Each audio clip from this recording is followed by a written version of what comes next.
साईं राम। साईं बाबा की एक फ़ोटो चुने, जाने बाबा आपको क्या उत्तर देते हैं। ओम साईं राम।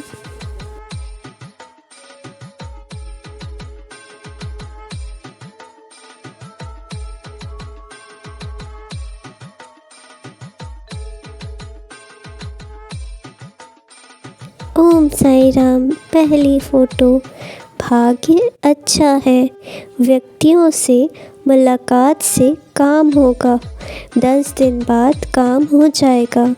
आप 7 व्यक्तियों से मिलेंगे, आप रोग मुक्त हो जाएंगे। गुरु को याद करो, सब कुछ वैसा ही होगा जैसा आप चाहते हैं। मेरे बच्चे, मैं जानता हूँ कि तुम अपनी नौकरी के लिए परेशान रहते हो, पर मैं तुम्हें बताना चाहता हूँ मेरे बच्चे, अगर तुम इस बार अच्छे से मेहनत कर लोगे तो तुम ज़रूर सफल होगे, क्योंकि इस बार मैंने बाकी सारी बाधाएं तुम्हारे रास्ते से हटा दी हैं और इस बार मेरा आशीर्वाद और तुम्हारा भाग्य भी तुम्हारा साथ देगा।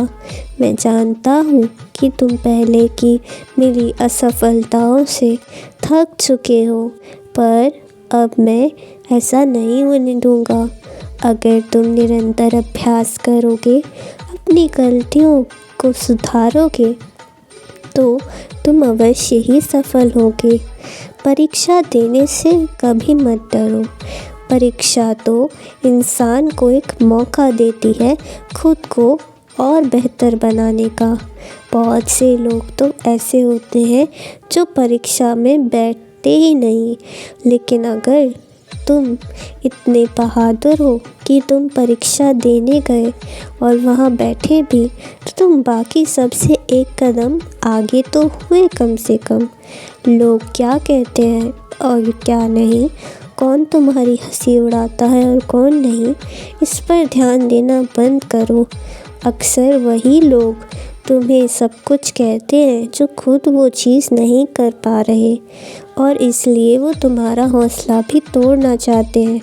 पर मैं तुम्हें यही कहूँगा मेरे बच्चे, डर के आगे जीत है और मन के हारे हार है और मन के जीते जीत। इसलिए अपने मन को इतना कमज़ोर मत समझो, तुम किसी से भी कम नहीं। तुम मेरे प्यारे बच्चे हो और अपने परिवार की भी चिंता मत करो, सब कुछ मुझ पर छोड़ो। ओम साईं राम। ओम साईं राम। दूसरी फ़ोटो, गुरुवार के दिन कुछ सफ़ेद मिठाइयाँ दान करें, आपकी मनोकामना जल्द ही पूरी होगी। दस्तावेज़ों से जुड़े कार्यों में विलम्ब होगा, कठिनाइयों का पता लगाकर स्वयं समाधान खोजें। सफलता आपकी है, श्री साईं को याद करो। मेरे बच्चे, मैं जानता हूँ कि तुम अक्सर परेशान रहते हो, लेकिन मैं तुम्हें एक बात पूछना चाहता हूँ कि अगर मान लो तुम्हारे पास 10 तरह की बातें हैं, जिनमें से 5 बहुत अच्छी हैं और 5 थोड़ी बुरी हैं, या कुछ अच्छी और कुछ ज़्यादा ही बुरी हैं, तो ऐसे में तुम सिर्फ बुरी चीज़ों के बारे में ही क्यों सोचते हो?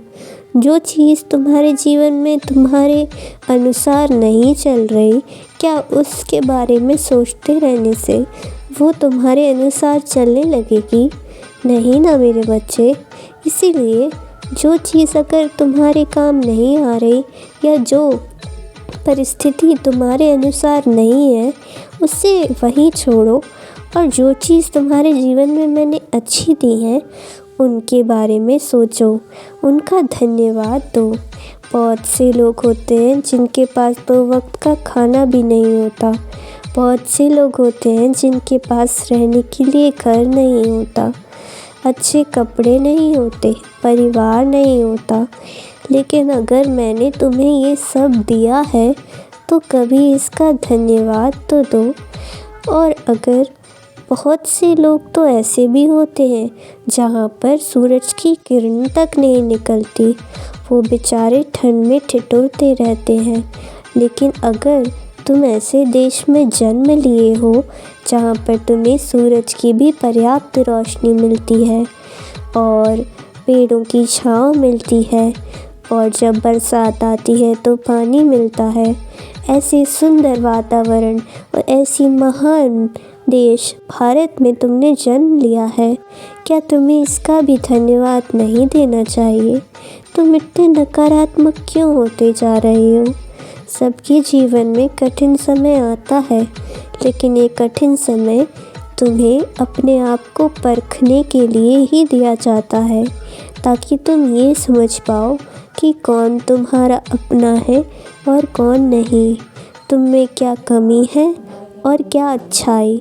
इसीलिए कठिन समय आना भी ज़रूरी होता है, और मैं तो तुम्हारे साथ हूँ ना, तो ये कठिन समय भी जल्द ही बीत जाएगा। तुम बिल्कुल मत घबराओ, मैं तो तुम्हारे घर का एक प्यारा सा सदस्य बनकर रहता हूँ। तुम बस निरंतर मेरा ध्यान किया करो, मुझसे बातें किया करो, और जो तुम रामचरितमानस के दोहे पढ़ते हो वो पढ़ा करो, उससे तुम्हारा मन शुद्ध होगा और राम जी तुम पर कृपा करेंगे, भले ही तुम एक या दो दोहे ही। ओम साई राम। तीसरी फोटो, किसी मित्र के सहयोग से काम बनेगा। श्री साईं के दर्शन करें। जब आप उसकी उम्मीद नहीं करेंगे तब भी श्री साईं आपकी मदद करेंगे। श्री साईं के प्रति विनम्र रहें। इच्छा अनुसार घटित होगा। भूत और भविष्य के विचार छोड़ दो, केवल वर्तमान के बारे में सोचो। मेरे बच्चे, तुम्हारे जीवन में बहुत जल्द प्रेम आने वाला है। मैं जानता हूँ कि तुम बहुत थक गए हो। तुम्हें लगता है कि कोई हो जिसे तुम अपने मन की सारी बातें कह सको, और वो बिना तुम्हें कुछ कहे बस उसे सुन ले, तो ऐसा अवश्य होगा। परंतु इसके लिए तुम्हें अपने आप को तैयार करना चाहिए। हर दिन अपने आप को बेहतर बनाना चाहिए। इससे तुम्हारे अंदर बहुत ही सकारात्मक बदलाव आएंगे, क्योंकि जब हम पूरी तरीके से तैयार होते हैं तभी हम अपने जीवन में खुशियों को बढ़ावा देते हैं, और आने वाली खुशी को भी पूरी तरीके से उत्साह से उसका आनंद ले पाते हैं। और अभी आने वाले समय में तुम पर गणेश जी की भी बहुत कृपा होगी। वो तो तुम्हें बहुत सी समृद्धि देना चाहते हैं। आने वाले समय में तुम देखोगे कि सभी ईश्वर, सभी भगवान जिनके अलग अलग रूप हैं, वो किस तरह दो ही करो क्या क्या ज्ञान देते हैं और ढेर सारे आशीर्वाद देते हैं। इसलिए तुम पर बहुत सारी कृपा करेंगे। ईश्वर के दर्शन करो। ईश्वर तो बहुत ज़्यादा दयालु किस रूप में आकर तुम्हें नारायण मिल जाएंगे। उनका इसीलिए हर किसी से प्रेम करना सीखो। तुम्हारे सारे पुराने पास जाकर भी धो देते हैं कि तुम्हें आनंद देगी। इतना भी दयालु तुम्हारा मन आज के समय में कौन रहता है, वो भी ठीक हो जाएगा। मेरे प्यारे अपने परिवार में अगर कोई बीमार हो, इसलिए उनका धन्यवाद दिया करो। जो कुछ भी वो तो वरदान समान है, गुरु का आशीर्वाद है, उसके लिए धन्यवाद करो। चीज़ें ठीक हो जाएंगी। तुम चिंता मत जीवन में कैसे कैसे चमत्कार ठीक हो जाएगा। ओम साईं। और मेरा आशीर्वाद तुम पर और तुम्हारे परिवार पर सदा बना हुआ है। तुम्हारे परिवार में सभी लोग लंबी आयु के हैं और स्वस्थ शरीर भी हो जाएगा उनका, इसलिए चिंता मत करो। सदा सुहागवती भव। ओम साईं राम।